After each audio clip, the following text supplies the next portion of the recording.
निकलती है? नासिक से निकलती है। नासिक में त्रयंबकेश्वर की पहाड़ियों से निकलती है, ठीक है ना।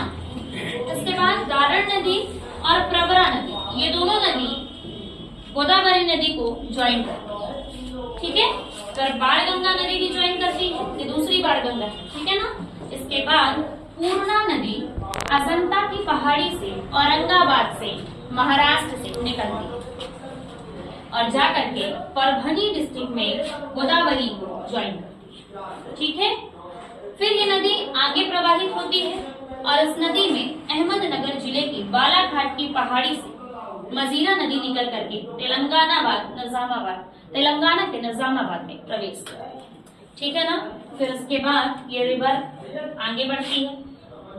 कालेश्वरम के समीप ही प्राणहिता नदी आकर के इसमें मिल जाती है। प्राणहिता नदी दो नदियों का क्या है? दो नदियों के मिलने से बनी हुई है। कौन कौन सी रिवर? वर्धा और वेनगंगा। वर्धा रिवर जो है वो निकलती है बैतूल के मुल्ताई से। वर्धा में पेनगंगा नदी है। पेनगंगा का उद्गम औरंगाबाद के अजंता की पहाड़ी से, ठीक है ना। इसके बाद यहाँ पे हम देखेंगे वेनगंगा को, तो वेनगंगा रिवर सिवनी से निकलती है, पारसवाड़ा पठार से। वेनगंगा में आकर के कान्हन मिलती है। कान्हन छिंदवाड़ा के सौसर से निकलती है ना। और किस में जाके मिल रही है? वेनगंगा मिल रही है। कान्हन में कौन सी रिवर मिल रही है? पेंच मिल रही है। और पेंच रिवर कहाँ से गुजरती है? छिंदवाड़ा के जुन्नर देव से तो निकलती है, लेकिन पेंच का नाम आप लोगों ने सुना होगा। पेंच नेशनल पार्क मध्य प्रदेश में नेशनल पार्क है ना, वहां से ये गुजरती है पेंच रिवर, ठीक है ना। फिर इसमें कुलबेहरा रिवर आके ज्वाइन कर रही है पेंच में, मतलब कुलबेहरा पेंच में मिली, पेंच कान्हन में मिली, कान्हन किसमें मिली? वेनगंगा में मिली।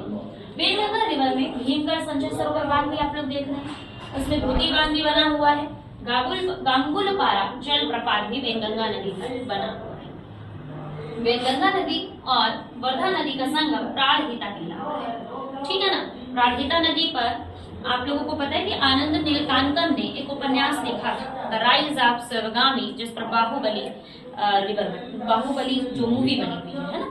फिर उसके बाद आगे चलते हैं तो ओडिशा से इंद्रावती नदी आती है और गोदावरी को ज्वाइन करती है। फिर सबरी नदी भी ओडिशा तरफ से आती है और आंध्र प्रदेश के कोलगरम में मिलती है और राजमुंदरी जाती है गोदावरी। इसके बाद 7 धाराओं में बढ़ती है। गौतमी और वशिष्ठी इसकी 2 मुख्य धाराएं हैं। इसके बाद डेल्टा बनाते हुए बंगाल की खाड़ी में प्रवाहित हो जाती है। गोदावरी नदी की लंबाई लगभग 1465 किलोमीटर है, ठीक है ना। क्लियर है? कितनी है? 1465 किलोमीटर। इस पर जायकवाड़ी परियोजना बनी हुई है महाराष्ट्र के औरंगाबाद जिले के पैठड़ तहसील में। पोलावरम सिंचाई परियोजना बनी हुई है, ठीक है ना। और इसमें कॉलेश्वरम लिफ्ट सिंचाई परियोजना भी बनी हुई है।